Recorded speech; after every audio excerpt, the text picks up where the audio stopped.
Today we are drafting this stylish corset style with a curved waistline. Alright, now to the work table, I've already drafted my vertical measurement, which is the chest line 7 inches, bust point 10 inches, waist 15.5, and the underbust and the full length of the pattern. Now I'll go ahead to draft my shoulder line. From the shoulder line, I mark half an inch, that's my half of the shoulder.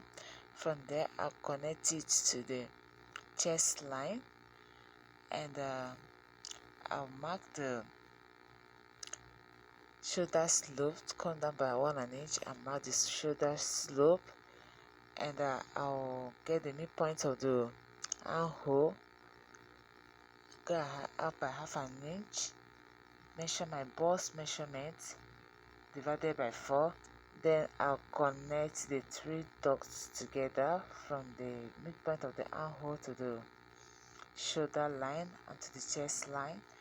Now on this pattern, I'm using 4 inches for the dart line, which is my nipple to nipple measurement divided by 2.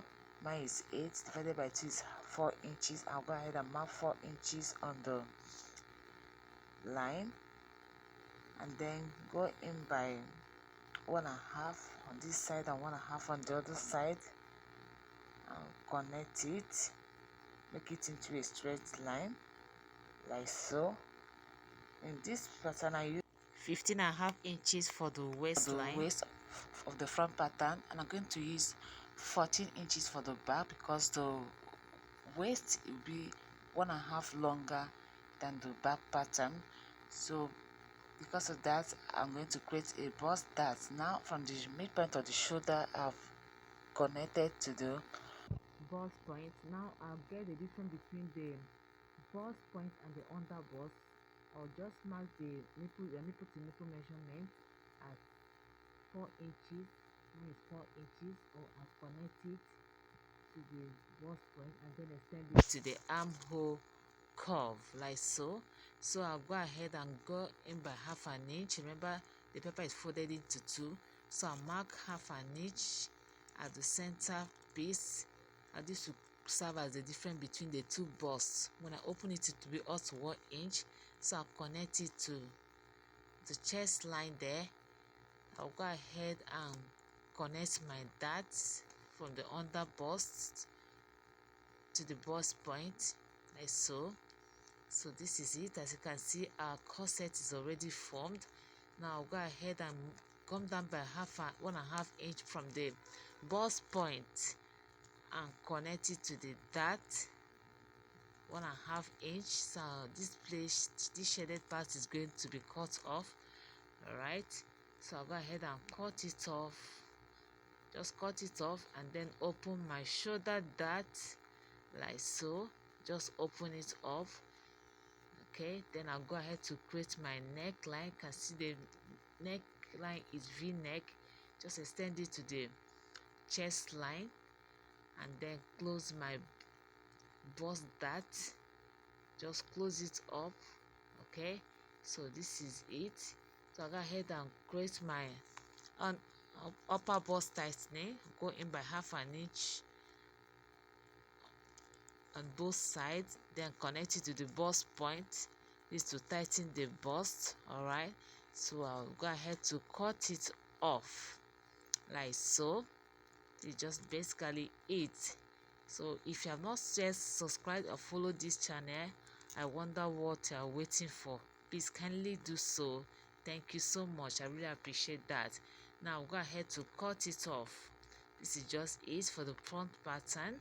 So right, that will measure my horizontal measurement, including the dart taking. So with that, I will extend my armhole line because I've the dart taking. Then I'll do the same at the waistline, waist divided by 4 plus the dart taking, and do the same at the hip line. Okay, as you can see, the full length of the pattern is up to 25 inches, which is shoulder to the hip line. So I'll go up by 4 inches from the hip line, then I'll measure it. I'll mark it there just 4 inches above the hip line. Then I'll create my curve rule. I'll place my curve rule and create a curve there. Before doing that, I've already closed my dart. to get a perfect curve for the waistline. So I'll connect it from the hip to the waistline. Now I've already cut it. This is it. And now to the back pattern, I'll mark my vertical measurement, which is the chest line, the waist, and the hip line.